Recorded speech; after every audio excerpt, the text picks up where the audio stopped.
Kericuhan penertiban pedagang kaki lima terjadi di sepanjang Permindo, Kecamatan Padang Barat, Padang, Sumatera Barat. Kejadian berawal saat petugas hendak menyita barang dagangan milik para pedagang yang masih nekat berjualan di trotoar dan badan jalan.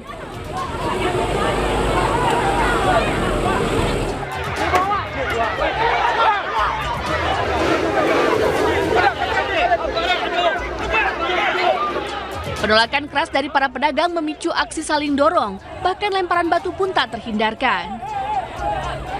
Akibat bentrokan, sejumlah pedagang dan anggota Satpol PP mengalami luka ringan. Padahal sebelum penertiban, Satpol PP telah melayangkan surat peringatan kepada para pedagang agar tidak lagi berjualan di kawasan ini. Namun imbauan tidak digubris.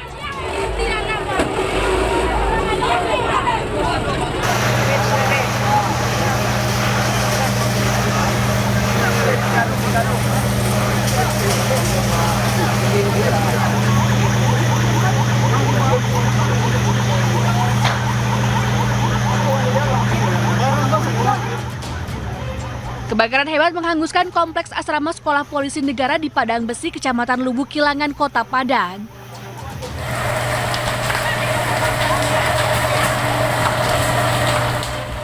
Sembilan petak rumah di Blok E hangus terbakar dalam waktu singkat.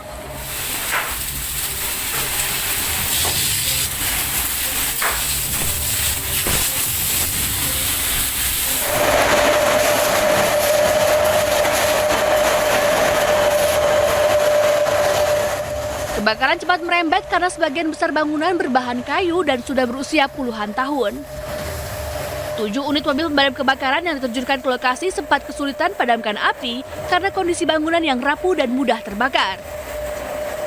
Tidak ada korban jiwa dalam kebakaran ini, namun kerugian material diperkirakan mencapai ratusan juta rupiah.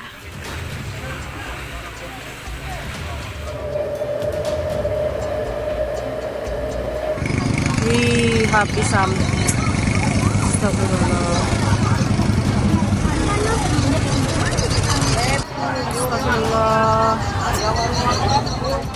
13 rumah warga terbakar di Desa Tumbang Manggo, Kecamatan Sanaman, Mantikai, Kabupaten Katingan, Kalimantan Tengah. Api juga membakar sebuah kendaraan roda 4 serta bangunan sarang walet. Warga berjibaku memadamkan api menggunakan mesin pompa air dan sebuah alat berat untuk melokalisir api agar tidak semakin meluas. Siapa yang di atas itu? Woi, yang di atas turun deh!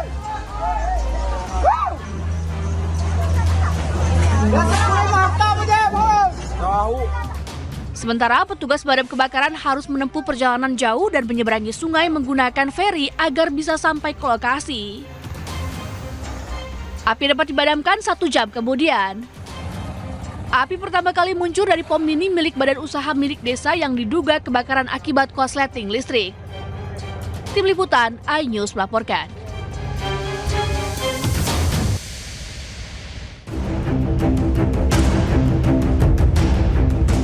Inilah rekaman kamera pengawas yang viral berdurasi 1 menit 4 detik di mana korban bersama pelaku lainnya duduk di kantin perguruan tinggi swasta di Kecamatan Tamalanrea, Kota Makassar, Sulawesi Selatan. Kejadian di jam istirahat ini memperlihatkan korban, Akmal, 26 tahun, sedang duduk terlibat cekcok dengan pelaku utama yang baru saja tiba. Akibat kejadian, korban yang alami luka lebam di wajah didampingi rekannya untuk melapor ke Mako Polrestabes Makassar. Rekaman kamera pengawas dan visum akibat luka lebam menjadi bukti korban membuat laporan resmi kepolisian. Hanya memang setelah terjadi kesalahan itu, dari pelaku melakukan penganiayaan dan pengeroyokan terhadap korban, sehingga korban mengalami luka memar pada bagian mata. Kemudian sudah dilakukan visum, kemarin langsung dilakukan visum, kemudian selanjutnya diproses untuk proses penyidikan. Sementara itu diduga pengeroyokan dipicu kesalahpahaman mengenai tempat duduk saat keduanya berada di kantin kampus.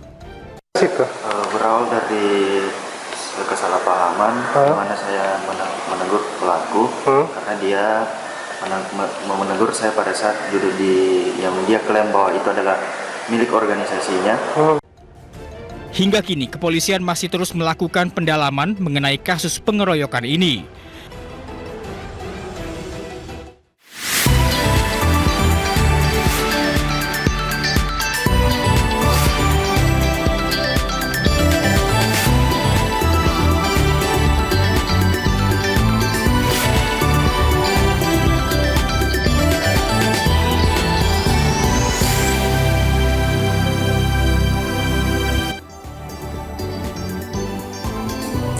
Hai, halo. Kenapa kita so asik gini? Kenapa kita so asik? Harus so asik di tengah Iya. cuaca yang lagi hujan gitu ya di luar gitu. Ini kita harus tetap semangat dan karena menyapa pemirsa biar ketularan semangatnya. Jadi so asik dikit. Kirain karena Persib Bandung baru juara makanya pakai baju hijau.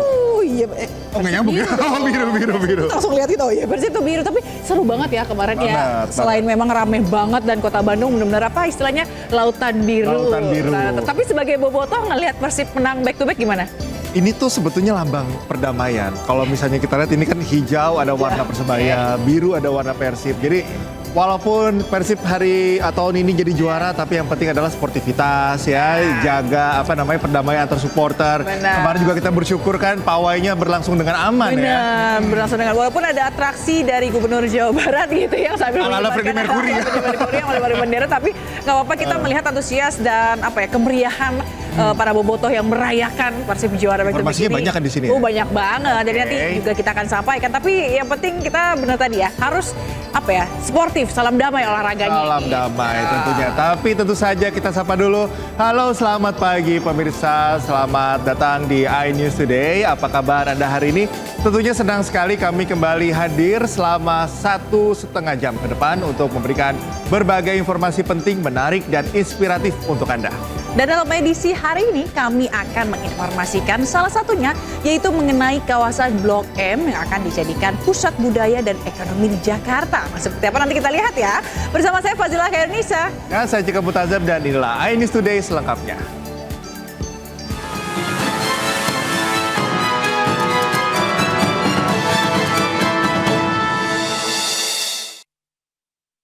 Oke Zila dan pemirsa, kita awali informasi iNews Today hari ini di mana tim Resmob di Treskrimum Polda Sulawesi Selatan menangkap ASN yang bekerja di puskesmas di Kota Makassar karena melakukan praktik aborsi ilegal.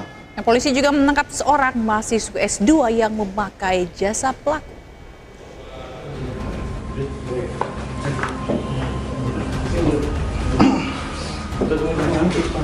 Polisi menangkap seorang ASN yang bertugas di salah satu puskesmas di Kota Makassar, Sulawesi Selatan yang diduga melakukan praktek aborsi ilegal. Pelaku ditangkap di sebuah penginapan di Jalan Urip Sumoharjo, Kecamatan Panakukang, Makassar. Saat melakukan tindakan aborsi, pelaku biasanya memesan kamar hotel. Pelaku mematok tarif antara 2,5 juta hingga 5 juta rupiah.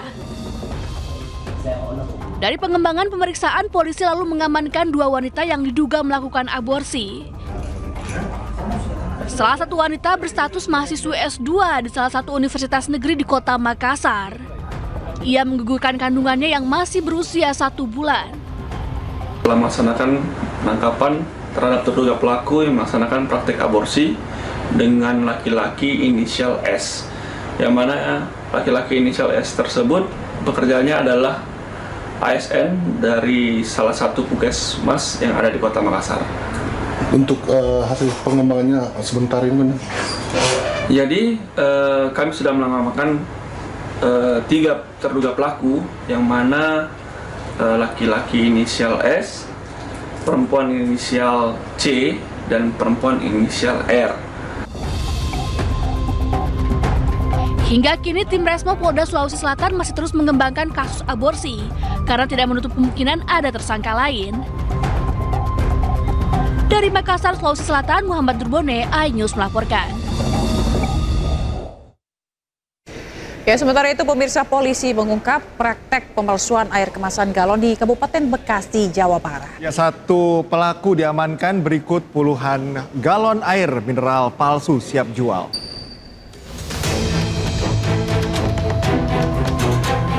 Penggerebekan pabrik produksi air galon palsu ini dilakukan oleh tim Reserse Kriminal Khusus Polres Metro Bekasi di Desa Burangkeng, Kecamatan Setu, Kabupaten Bekasi, Jawa Barat.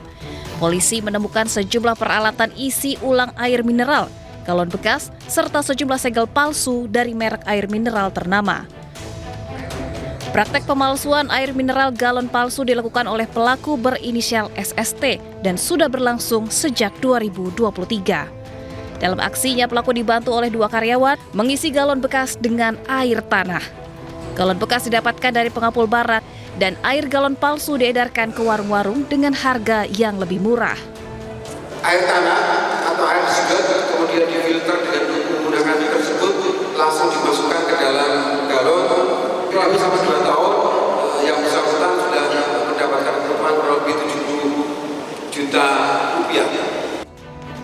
Untuk mempertanggungjawabkan perbuatannya, tersangka terancam pasal Undang-Undang Perlindungan Konsumen dengan ancaman pidana 5 tahun dan denda 2 miliar rupiah, serta Undang-Undang Pangan ancaman penjara 2 tahun dan denda 4 miliar rupiah. Dari Kabupaten Bekasi, Jawa Barat, Didit Junaidi, iNews melaporkan. Ya, pemirsa, polisi menangkap terduga pelaku pembacokan terhadap seorang jaksa dan aparatur sipil negara di Medan, Sumatera Utara. Terduga pelaku diduga otak dan pelaku penganiayaan.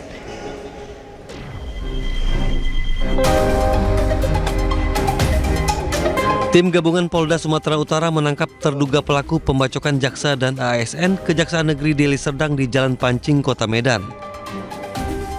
Awalnya istri pelaku yang menemui petugas, namun pelaku akhirnya muncul. Diduga pelaku merupakan otak dan eksekutor penganiayaan. Pelaku ternyata seorang residivis pencurian dan kekerasan. Usai diringkus, pelaku dibawa ke Polda Sumatera Utara. Hingga kini polisi masih mengembangkan penyelidikan untuk mengungkap motif dan mengejar pelaku lainnya. Dari Medan, Sumatera Utara, Aminur Rasid, iNews melaporkan. Seorang jaksa ini dan 1 staf pegawai yang bertugas di kantor Kejaksaan Negeri Deli Serdang, Sumatera Utara menjadi korban pembacokan orang tak dikenal. Nah, ini kedua korban dibacok saat memanen sawit di ladangnya di Kabupaten Serdang Bedagai, Sumatera Utara.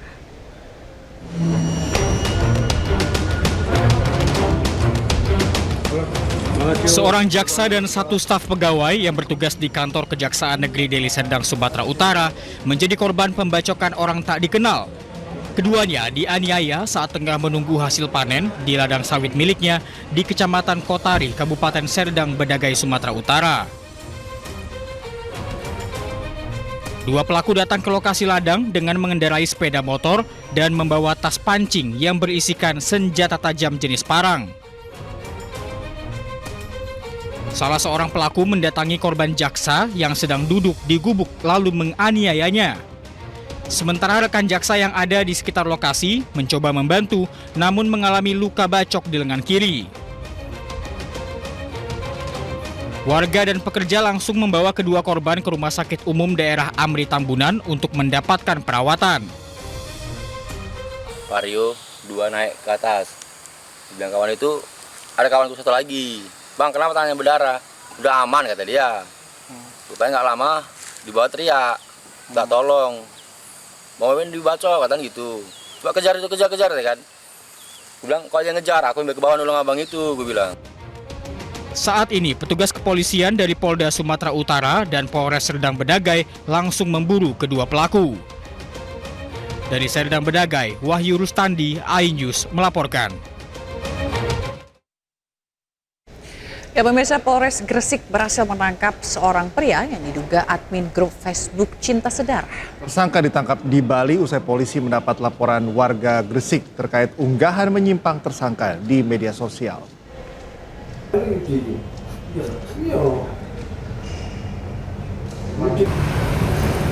Pemirsa, tersangka berinisial IDG hanya bisa pasrah saat ditangkap tim Resmob Satreskrim Polres Gresik, Jawa Timur. Pegawai Biro Travel di Bali ini ditangkap karena diduga sebagai pengelola atau admin grup Facebook Cinta Sedara yang menyebarkan konten-konten menyimpang serta narasi yang mengarah pada penyimpangan seksual. Penangkapan ini berawal dari laporan masyarakat yang langsung ditindaklanjuti oleh tim Resmob Satreskrim Polres Gresik dengan melakukan pelacakan digital hingga berhasil mengidentifikasi keberadaan pelaku di Bali.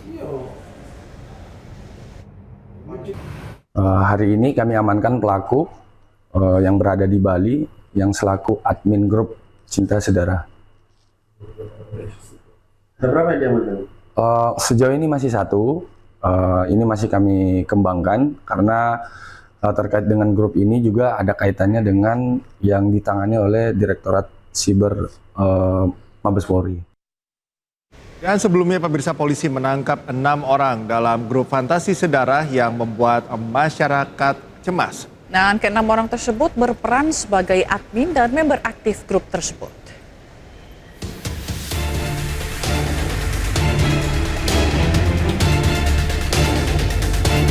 Bareskrim Mabes Polri menangkap 6 tersangka terkait grup fantasi sedarah yang viral di media sosial.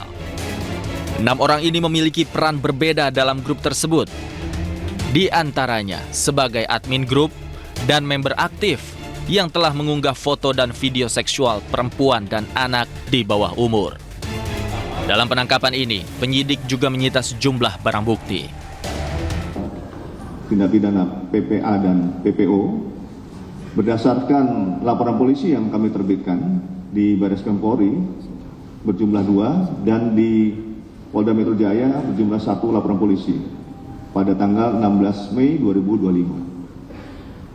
3 laporan polisi ini mendasari kami untuk melakukan penyelidikan di berbagai wilayah, di berbagai daerah, mendasari daripada profiling dan monitoring di platform media sosial, sehingga kami melakukan penangkapan terhadap 6 orang tersangka, diantaranya dilakukan penangkapan di Jawa Barat. Polisi hingga kini masih memeriksa para pelaku secara intensif. Sementara grup fantasi sedarah yang memiliki ribuan member ini sudah diblokir oleh polisi. Dari Jakarta, tim liputan iNews melaporkan. Nah, ini akhirnya satu-satu pelakunya udah mulai ditangkap gitu ya, dan kita berharap juga semua pelaku yang terlibat gitu ya, baik itu admin yang menyebar dan juga hingga membuat konten seperti itu juga ini harus ditindak tegas oleh polisi. Ingat sekali minggu lalu kan kita juga memberitakan ini ya, sebelum ketangkap kan kita juga sampai memohon ya kepada polisi untuk segera ditangkap para pelakunya karena tindakan ini udah di luar batas, nalar gitu ya. Bagaimana kok hubungan saudara ini bisa menjadi sesuatu yang umum begitu kan? Ini kan sesuatu yang sangat-sangat dilarang. Kita apresiasi kepada para pihak yang sudah membantu untuk menangkap kasus ini. Ya, dan semoga tidak ada lagi kasus-kasus serupa begitu ya. Kita ke informasi selanjutnya, pemirsa, seorang bocah perempuan di Jember menderita luka bakar hampir di seluruh bagian kaki kirinya usai disiram kuah bakso oleh tantenya. Pelaku kesal ini dengan jawaban korban saat ditanya pulang bermain. Kenapa kamu nak diginikan? Ya, kok diginikan kamu? Kenapa?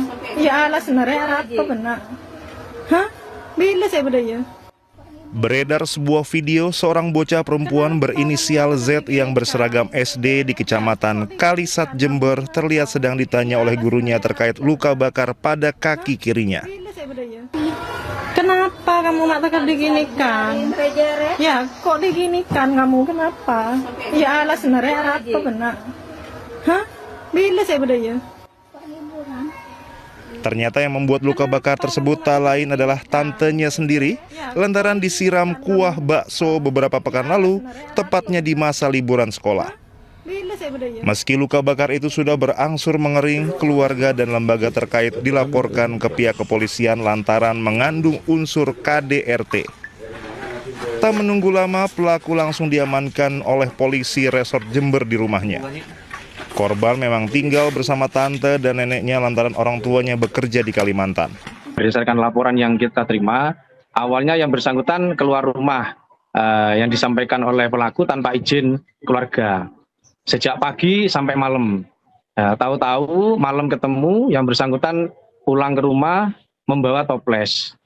Ketika ditanya toples itu milik siapa, ngambil di mana, korban tidak menyampaikan apapun. Jadi sehingga membuat tantenya marah, emosi, yang selanjutnya diancam. Pada saat itu kebetulan tantenya memanasi kuah bakso yang ada di dapur. Selanjutnya tantenya mengancam kalau kamu tidak jujur akan saya siram menggunakan air panas ini. Setelah diinterogasi, sang tante berinisial NAR akhirnya ditetapkan tersangka. Dari Jember, Jawa Timur, Bambang Sugiarto, iNews melaporkan. Pemirsa, Gubernur Jakarta memoles kawasan Blok M menjadi Blok M Hub yang dijadikan pusat budaya dan ekonomi di Jakarta. Selengkapnya sesaat lagi, jangan kemana-mana, tetaplah di iNews Today.